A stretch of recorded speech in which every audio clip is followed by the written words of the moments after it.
It's box office prediction time again. Recapping last weekend, I didn't go with a perfect 5 for 5 score again, but I did go 3 for 5, and the two movies that did mess up my rankings a little were the ones that I expected to. But before I get there, Black Panther topped the charts again with another $111.7 million.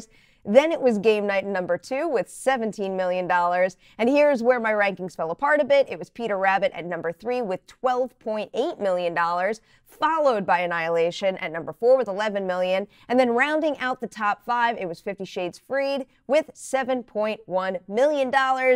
Moving on to this weekend now, I'm determined to get that 5 out of 5, and I'm kicking off my predictions with my number 5 pick, and that is Peter Rabbit. I never thought I'd go through a period of my life when I talked about Romeo and Juliet so much, but you know what? It is a great comparison for Peter Rabbit's box office run. Both of them saw super minimal drops in weekend 2 and 3, but when you look at what Romeo and Juliet faced in weekend 4, that percent change came all the way up to 46%, and I think that Peter Rabbit is in for the same exact thing. That's how things play out. Peter Rabbit is taking number 5 with another $7 million.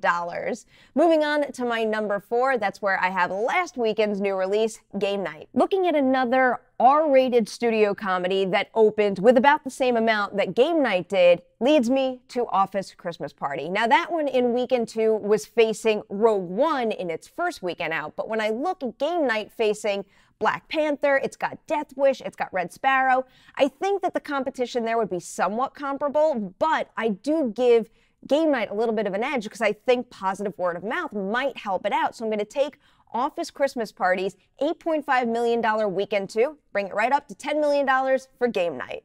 Now on to number 3, that is where I have the new release for this weekend, Death Wish. I don't think this one is in great shape, but I think it's at a good enough position to at least take number 3 on the charts this weekend.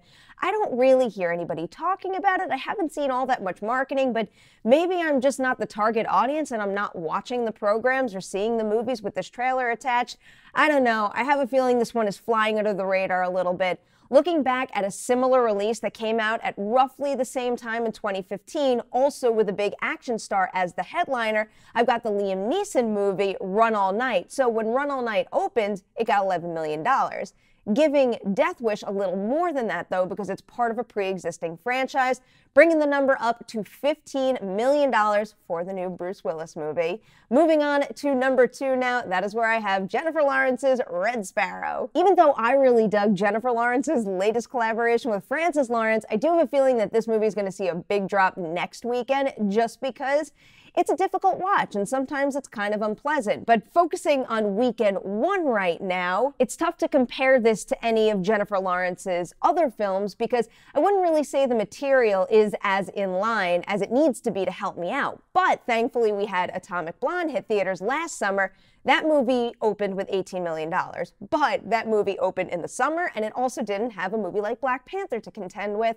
But even if I look at, let's say, the opening from last year in March, Ghost in the Shell, that movie still opened with $18 million, so that is driving me to give Red Sparrow $18 million as well. Now it is time for the big one yet again. We are going back to Black Panther at number 1. I'm going to continue using the same 3 comparisons for this one. So last week I had Force Awakens compared to the weekend 2% changes of Avengers and Jurassic World. What wound up happening is Black Panther basically came in right in between those two with 45%.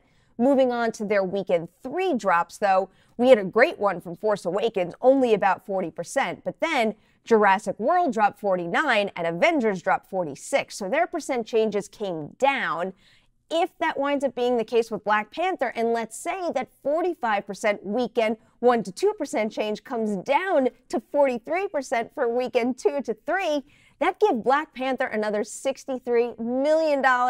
Time to recap my predictions. I've got Black Panther at number 1 again with $63 million. Red Sparrow coming in at number 2 with $18 million. Death Wish at number 3 with $15 million. Then Game Night at number 4 with $10 million. And finally, Peter Rabbit at number 5 with $7 million. So those are my predictions, but of course it's your turn now. Hit that comment section below, share your rankings. What is Black Panther going to make at the box office yet again? You tell me what you think now. And before I close this video out, I've got 2 Patreon shout-outs to give. They are 2 longtime supporters, Louis and Dylan Delgado. These guys have been with the campaign for a long time, and I always get shocked when anyone signs up to support me on Patreon, because really, it's never going to get normal for me that there's people out there that actually want to support me doing what I love. Another thing that really amazes me are the folks that have been with the campaign for as long as these 2 guys have. So, Louis, Dylan, thank you so much for the dedication. It really is making a difference for me, and it means a lot too. Thank you guys so much for watching this box office prediction video. Tune in next week to find out how I did, how yours did in the comment section, and for a whole nother round of box office predictions. Bye, guys.